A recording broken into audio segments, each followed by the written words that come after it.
And स्वागत है आपका फ्री ऑनलाइन कोचिंग सेंटर में। देखिए, हम लोग जैसा कि पिछले वीडियोस में हम लोगों ने स्टार्ट किया था बिहार की कला और संस्कृति के बारे में, और मैंने आपको बताया था कि कला और संस्कृति का मतलब होता है कि कला और संस्कृति दोनों साथ साथ चलती है। ठीक है, किसी भी संस्कृति का विकास उसके कला से देखा जाता है और कला से ही संस्कृति का भी विकास होता है। ठीक है, यानी कि दोनों एक दूसरे के पूरक हैं। तो देखिए, आज हम लोग बिहार के कला और संस्कृति से पाल कला के बारे में पढ़ेंगे, और इससे पहले मैंने आपको मौर्य कला के बारे में बताया है। देखिए, अगर आप सैंधव सभ्यता के कला को अगर छोड़ देते हैं, मतलब सैंधव सभ्यता तो वो काफी प्राचीन है, अगर हम लोग उसे छोड़ देते हैं तो उसके बाद कला का जो विकास है वो सबसे पहले हम लोग बिहार से ही देखते हैं, यानी कि बिहार से ही कला का आरंभ माना जाता है। ठीक है, अगर आप जैसे बिहार की कला को देखेंगे तो उसमें हम लोग पहले क्या देखें, मौर्य कला को। आज हम लोग देखते हैं पाल कला के बारे में। और देखिए, जैसा कि मैंने आपको बताया था कि कला का विकास किसी भी क्षेत्र में तभी होता है जब वह आर्थिक रूप से सक्षम हो। ठीक है, क्योंकि किसी भी कला को विकसित करने में अर्थव्यवस्था का योगदान होता है। जो समय था पाल काल का, तो उसमें क्या था, वो त्रिपक्षीय संघर्ष उस समय चल रहे थे। ठीक है, क्योंकि कन्नौज पे गद्दी प्राप्त करने के लिए उस समय संघर्ष चल रहा था। तो उसमें पाल डायनेस्टी के लोग, जो शासक थे, वो भी शामिल थे। तो इस समय जब वो इतने बड़े संघर्ष में शामिल थे तो वो जाहिर सी बात है कि आर्थिक रूप से थोड़ा कमजोर तो रहे होंगे, क्योंकि वो संघर्ष कर रहे थे, त्रिपक्षीय संघर्ष में वो भाग ले चुके थे। ठीक है, लेकिन इसके बावजूद भी वो देखेंगे कि पाल कला जो है वो काफी विकसित अवस्था में थी उस समय। ठीक है, और फिर धीरे धीरे पाल कला का ह्रास होने लग गया। तो ये भी हम लोग यहाँ पे देखेंगे, और ये इम्पॉर्टेंट है, प्री के लिए तो इम्पॉर्टेंट है और मेंस के लिए भी इम्पॉर्टेंट है। देखिए, मैं यहाँ पे जैसे मैंने आपको बताया कि बिहार कला में, बिहार की जो कला और संस्कृति में ये 5 तरह के कला को हम लोग देखते हैं, लेकिन मैं एक एक करके बता रही हूँ। लेकिन मेंस में तो क्वेश्चंस डायरेक्ट पूछा जाता है बिहार की कला और संस्कृति के बारे में। ठीक है, तो ये सारे कलाकार कुछ मतलब सारी बातों को पॉइंट वाइज लिखने होते हैं, और यहाँ पे मैंने इस वजह से एक एक करके बताया ताकि ये प्री के लिए भी हेल्पफुल हो, और ये पॉइंट में बताया हुआ है, इसके बाद जब आप बुक्स पढ़ेंगे तो वो काफी हेल्पफुल होगा। ठीक है, अब देखिए, पाल जो थे, जब पाल का जब समय था तो उस समय में जो बिहार का रीजन था, क्योंकि हम लोग बिहार की कला के बारे में पढ़ रहे हैं। ठीक है, तो जो हम लोग देखते हैं कि जो पाल का जो क्षेत्र था जहां पे वो शासन करते थे, वो कौन सा क्षेत्र था, बिहार और बंगाल का क्षेत्र। और उस समय जब जो पाल का समय था, उस समय बिहार और बंगाल के क्षेत्र में, बंगाल मतलब बांग्लादेश का भी रीजन था। ठीक है, और बिहार में झारखंड, उड़ीसा, बांग्लादेश, पश्चिम बंगाल और इधर पूर्वी उत्तर प्रदेश। ठीक है, ये सारा रीजन को ही मतलब वो पाल का क्षेत्र था। ठीक है, इतने क्षेत्र पे वो शासन करते थे। तो देखिए, पाल का कहा था बंगाल, उड़ीसा, झारखंड, पूर्वी उत्तर प्रदेश, और यहाँ पे एक बांग्लादेश भी है, क्योंकि जो बंगाल से बिहार कब अलग हुआ था, 1 अप्रैल 1912 को अलग हुआ था। लेकिन उससे पहले पाल था, तो पाल का जो शासन काल था, तो इसमें ये सारे क्षेत्र शामिल थे। इस वजह से जब हम बिहार की कला को पढ़ेंगे, पाल कला के बारे में पढ़ेंगे, उस समय हम इन सारे क्षेत्रों के कला के बारे में अध्ययन करेंगे। ठीक है, तो देखिए, पाल कला को 4 भागों में बांटा गया है: स्थापत्य कला, मूर्ति कला, चित्रकला और टेराकोटा। स्थापत्य कला में था महाविहार, स्तूप, चैत्य और मंदिर। महाविहार क्या होता है, जो बौद्धों के रहने के स्थान होते हैं वो विहार कहलाते हैं। ठीक है, जो जहाँ पे बौद्ध वास करते थे, जो निवास स्थान होता था वो विहार कहलाता है। और बिहार में क्या, देखिए बिहार में जो अभी स्टेट में बिहार की बात बता रही हूँ, जो राज्य है बिहार, उसका नाम ही विहारों के कारण पड़ा है, क्योंकि जैसे हम लोग देखेंगे ये मौर्य कला में या मौर्य काल में उस समय आप देखेंगे कि विहार को स्थापित किया गया था अशोक के द्वारा, ठीक है, बौद्धों के लिए। उसके बाद पाल कला में भी आप देखेंगे कि बहुत सारे विहारों का निर्माण करवाया गया था। तो बिहार में अधिक विहार होने के कारण ही इसका नाम बिहार पड़ा है, ठीक है।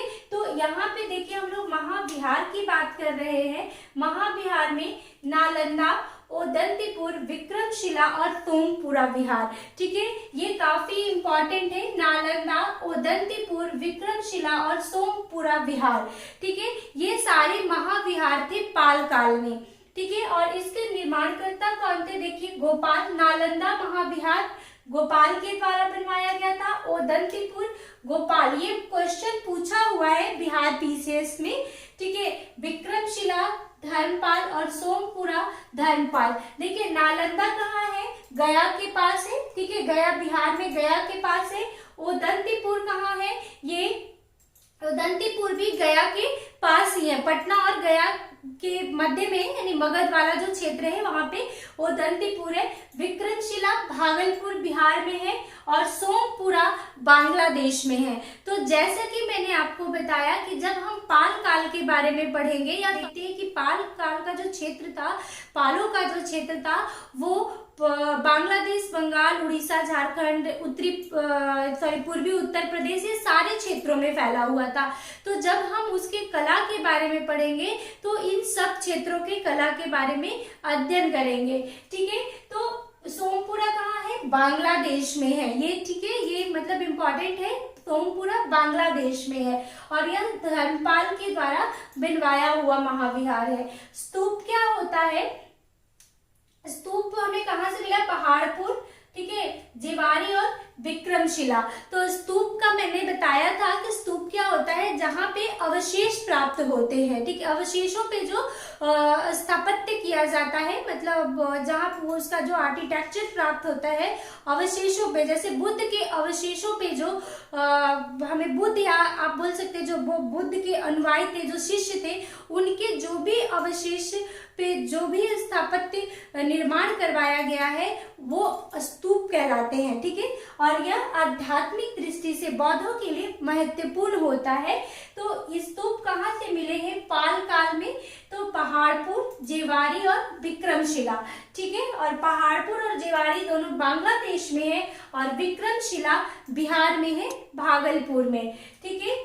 फिर चैत्य, चैत्य क्या होता है, बौद्धों के जो पूजा गृह या पूजा स्थल होते हैं उसे चैत्य कहा जाता है और चैत्य का प्रमाण नालंदा से मिलता है। पाल कला में चैत्य का निर्माण जो है वो नालंदा से मिलता है, ठीक है। नालंदा महाविहार में ही हमें एक चैत्य का अवशेष मिला है, जो कि नालंदा महाविहार किसके द्वारा, गोपाल के द्वारा बनवाया हुआ है, ठीक है। अब देखिए नालंदा महाविहार बनवाया हुआ है गोपाल के द्वारा और नालंदा विश्वविद्यालय जो है वो बनवाया हुआ है कुमारगुप्त के द्वारा।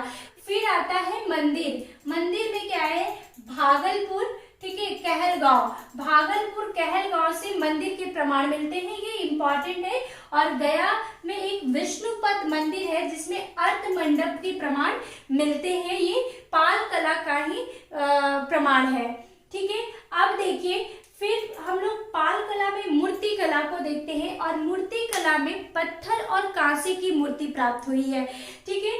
पत्थर और कांसे की मूर्ति नालंदा और कुर्कीहाट से प्राप्त हुआ है, ये इंपॉर्टेंट है। पाल की कांसे की मूर्तियां कुर्कीहाट से प्राप्त हुआ है, ये बीपीएससी का पूछा हुआ क्वेश्चन है, ठीक है। तो ये पाल कुर्कीहाट की जो कांसे की मूर्ति प्राप्त हुई है वो किससे संबंधित है, वो पाल डायनेस्टी से संबंधित है या पाल वंश से या पाल कला से भी बोल सकते हैं संबंधित है, ठीक है। और जो मूर्तियां थी, देखिए पाल वंश जो था वो बौद्ध और हिंदू धर्म दोनों को ही संरक्षण प्राप्त किया था, ठीक है। तो इसका क्या मतलब है कि जब ये जो मूर्तियां मिलती हैं वो हिंदुओं से संबंधित और बौद्धों से संबंधित दोनों ही मिलती है, ठीक है। तो बौद्ध से जो संबंधित मूर्ति मिलती है उसमें अभिलोकतेश्वर, बुद्ध और बोधिसत्व की मूर्तियां मिलती हैं। और हिंदुओं से जो मिलती है संबंधित, उसमें सूर्य, विष्णु और बलराम और गणेश की मूर्तियां मिलती हैं। ठीक है, तो इससे हमें ये पता चलता है कि जो पाल कला है वो बौद्ध धर्म और हिंदू धर्म से संबंधित कला है, क्योंकि पालों ने बौद्धों और हिंदुओं दोनों को ही संरक्षण दिया था। ठीक है, फिर आता है चित्रकला। चित्रकला में हमें पांडुलिपि और भित्ति चित्र मिलता है। पांडुलिपि क्या होता है? ताड़ पत्र पे जो लिपि लिखी रहती थी वो पांडुलिपि कहलाती है। ठीक है, और इसमें प्रज्ञा पारमिता और अष्ट सहस्त्रिका में हमें पालकालीन कला, मतलब लिपि कला देखने को, लिखने का जो मतलब आप बोल सकते हैं जो लिखी हुई लिपि पाल कला में जो मिलता है वो हमें यहाँ पे प्रज्ञा पारमिता और अष्ट सहस्त्रिका में पांडुलिपि में मिलता है। ठीक है, और भित्ति चित्र में सराय टीले के उत्खनन से भित्ति चित्र प्राप्त होते हैं। और भित्ति चित्र क्या होता है? जो दीवारों पे पेंटिंग की जाती थी उसे भित्ति चित्र, वॉल पेंटिंग भी कहा जाता है। ठीक है, और इसमें वो लोग काले, नीले, पीले, सफेद रंगों का और नेचुरल रंग का, नेचुरल मतलब कि ये लोग पत्ते से, गोबर से, मिट्टी से, ठीक है, इन सब चीजों से, हल्दी से, इन सब चीजों से ये कलर तैयार करते थे और अपने भित्ति चित्रों में ये इसका प्रयोग करते थे। ठीक है, और फिर उसके बाद टेराकोटा। टेराकोटा होता है मिट्टी को पकाकर। ठीक है, यहाँ मिट्टी को पकाकर लिखेंगे, मिट्टी को पकाकर जो बने हुए मूर्तियां होती हैं वो टेराकोटा कहलाता है। और इसका एक प्रमाण मिलता है पहाड़पुर। कहाँ है पहाड़पुर? ये बांग्लादेश में है। ठीक है, पहाड़पुर बांग्लादेश में है। और टेराकोटा का प्रमाण, तो जब ये बांग्लादेश में टेराकोटा का मूर्तियां मिलती हैं, और टेराकोटा मतलब होता है मिट्टी को पकाकर जो मूर्तियां बनती हैं। ठीक है, और इससे क्या पता चलता है कि टेराकोटा का भी मिट्टी को मतलब उसकी मूर्तियां बनाकर पकाकर ये कला यह दिखाता है कि पाल जो कला था वो कितने विकसित स्तर पे था। ठीक है, त्रिपक्षीय संघर्षरत होते हुए भी पाल वंश में कला का कितना महत्व था, या कला को उन्होंने कितना विकास किया। ठीक है, देखिए उसके बाद मैंने आपको मंदिर बता दिया। अब इसकी विशेषता देखते हैं, पाल काल की विशेषता देखते हैं। पाल काल की विशेषता में क्या है कि ये त्रिपक्षीय संघर्ष के बाद भी इस कला का विकास हुआ। ठीक है, ये सबसे बड़ी विशेषता इसकी यही है कि जैसा कि हम लोग जानते हैं कि धर्मपाल जो था वो त्रिपक्षीय संघर्ष में संघर्षरत था। ठीक है, उसके बाद यह आकर्षण का केंद्र कला था। मतलब ये जो मूर्तियां बनाई जाती थी वो बेहद खूबसूरत मूर्तियां होती थी। ये नारी के जो सौंदर्य को दिखाता था। ठीक है, नारी के सौंदर्य पे आधारित ये मूर्तियां बनाई जाती थी। ठीक है, उसके बाद फिर हम लोग देखते हैं कि इसमें और इसकी विशेषता यह है कि ये इतनी मतलब सुंदर थी, अच्छी थी, जो भी बोल सके आप, कि इसे अभी भी एशियाटिक सोसाइटी ऑफ बंगाल में बकिंघम संग्रहालय और पटना संग्रहालय में अभी भी इसे रखा गया है, इसके जो भी अवशेष प्राप्त हुए हैं। ठीक है, उसके बाद समाप्त होने के कारण, ठीक है, इसकी कमियां तो नहीं बोल सकते हैं क्योंकि किसी भी कला को हम कमियां नहीं निकाल सकते हैं। ठीक है, चाहे वो किसी भी प्रकार की कला हो उसकी कमियां नहीं बता सकते हैं। तो जब हम लिखते हैं कोई भी आंसर तो उसमें कला में जब हम लिखते हैं तो कला की कभी भी कमियां नहीं लिखते हैं। ठीक है, विशेषता और समाप्त होने के कारण क्या हो सकते हैं, क्योंकि मैंने आपको बताया था कि मौर्य कला और पाल कला समाप्त हो गए थे। ठीक है, समाप्त हो गए थे। उसके समाप्त होने के कुछ कारण थे। कारण में क्या था, ये अस्थायी सामग्री के प्रयोग किए गए थे इनके कला में। ठीक है, इनके कला में अस्थायी सामग्रियों का प्रयोग किया गया था और आगे के भाग पे अधिक बल दिया गया था। यानी कि जो भी, जैसे कि नारी की मूर्तियां जो बनाई जाती थी वो सिर्फ सुंदरता पे प्रेरित थी या आधारित थी बोल सकते हैं। तो उसमें क्या था कि नारी के सिर्फ आगे के भावों को ही दिखाया जाता था, और किसी भी मूर्ति को जब बनाया जाता था तो वो आगे के भावों को दिखाया जाता था। और नारी की मूर्तियों पे क्योंकि सौंदर्यता पे अधिक बल दिया गया था, इसलिए वो आगे के भावों को अधिक दिखाते थे पाल कला में अपनी मूर्तियों में, ठीक है। तो पीछे के भावों को नहीं दिखाते थे, जिससे कि वो मूर्तियां बहुत अस्थायी रूप में थी, ठीक है।